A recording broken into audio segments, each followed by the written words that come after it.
there's a lot of folks who don't want Bitcoin over 100,000, and some of it may be the exchanges themselves are concerned because there is a pretty low supply of Bitcoin available over the counter. So you have a supply shortage, and if Bitcoin makes a move above 100,000, I think there'd be a big chase. So I'm still confident Bitcoin's going to close much higher before year end. Before year end.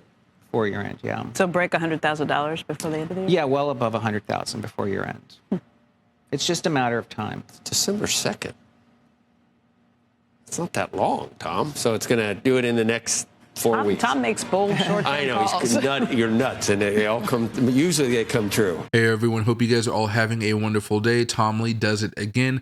I wanted to break down his thoughts, then actually go over the charts and see what's actually happening with Bitcoin today, because we are looking a little bit worrisome, but it may just be a small move down before a larger move up, like Tom Lee says, back above $100,000. So we know that he wants us to break above $100,000. In fact, it's his opinion that we will. And not just to 101,000, 102,000, right? He thinks it's going to be well above $100,000. And to me, well above means at least $110,000 to $120,000 by the end of the month. I think that's going to be very hard to do because we have some Fibonacci levels here. But I think right now with how Bitcoin's doing, I think we're due for a pretty good move after this, week long of consolidation. So what he also pointed out here was exchanges in Wall Street not wanting to Bitcoin to break out above $100,000. And I actually have some sympathy to his argument here. Right now, I know we all know it, Bitcoin is expensive. It's at $100,000 practically already. And for those of us who had the opportunity to buy it back at $15,000, $20,000, $25,000, we've made a lot of profit.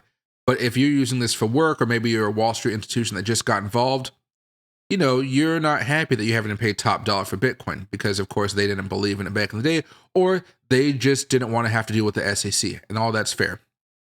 But if that is true, I am curious to see how much more Bitcoin some of these exchanges try to add on to their into their wallets, if you will.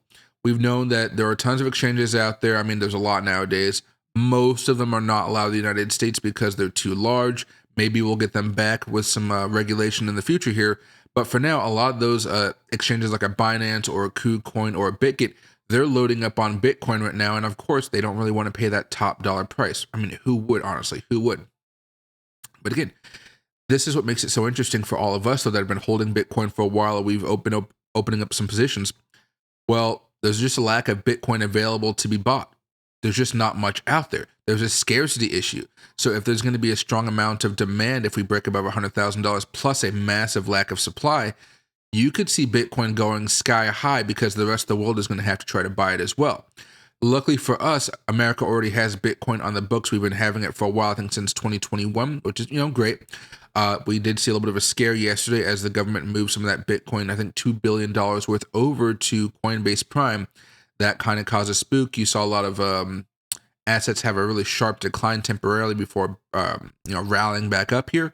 And again, I think what that shows us is no matter how much bad news we have going on, there seems to be a lot of Wall Street institutional buying going on and not so much about retail. From what I can see from you guys in retail, most of us are just doing dollar cost averages, or we're doing a lot of day trading. We're not really doing too much swing trading right now because the market's not really giving us many good opportunities for that. But the fact that we have so few Bitcoin in order to be bought, and then on top of that, everybody's getting more and more excited about a $100,000 breakout because we all know it's coming. It's just a matter of when, right? Just like Tom said, matter of when.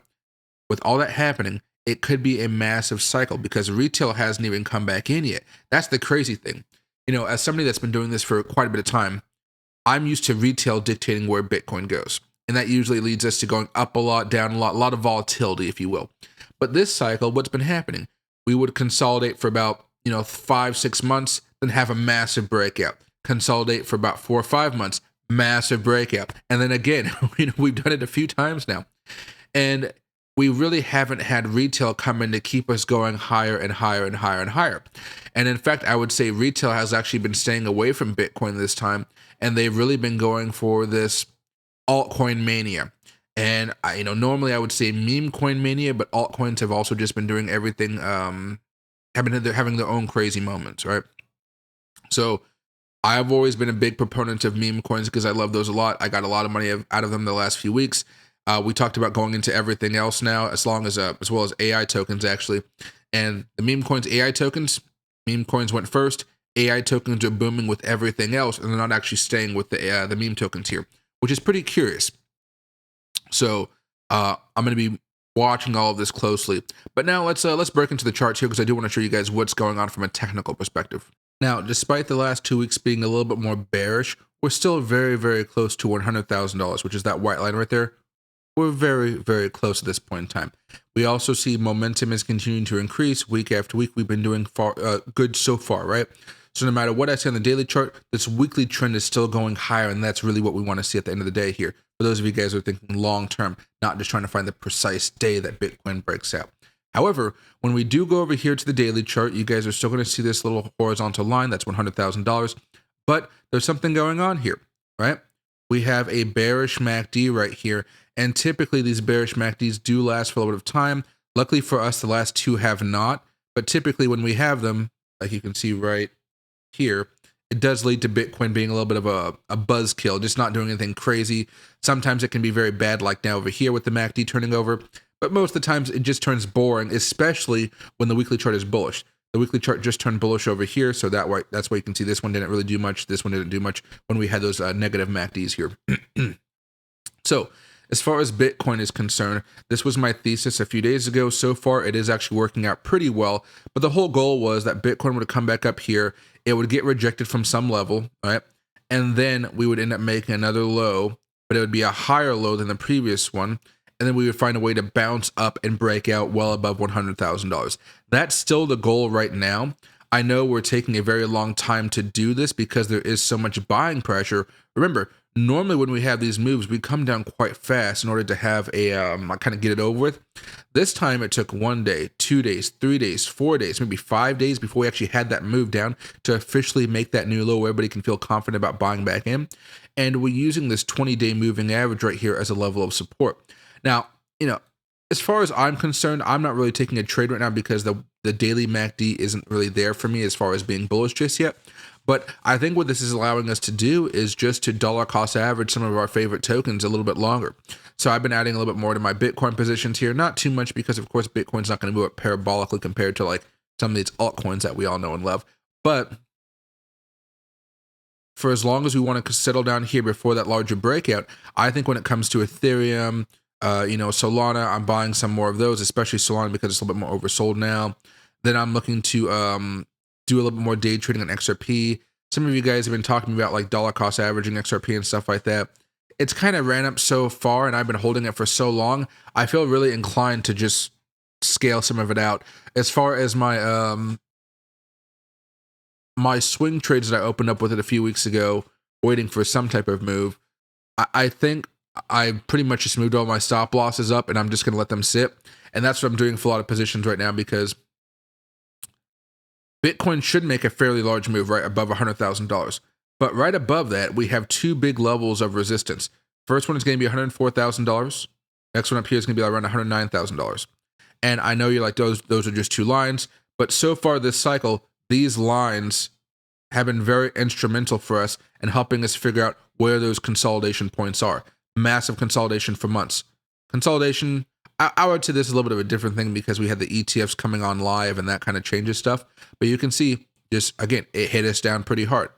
Support, hit us down really hard, hit us down hard, finally break out after the election. And what happened? We hit this next level, Fibonacci level, got hit for a little bit, went up a little bit more. And now we have two more coming up.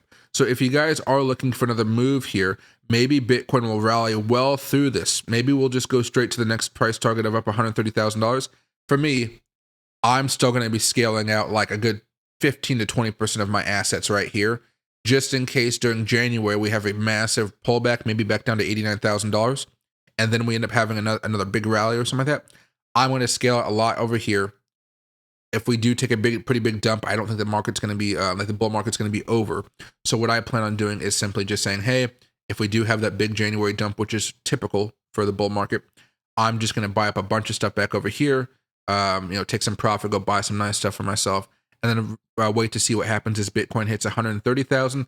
and of course all the way back up here around 177,000, which would be a huge milestone for cryptocurrency, and all the politicians who hate cryptocurrency as well. So it'd be a good one. So thanks for watching, everybody, and hope you guys all have a wonderful rest of your day.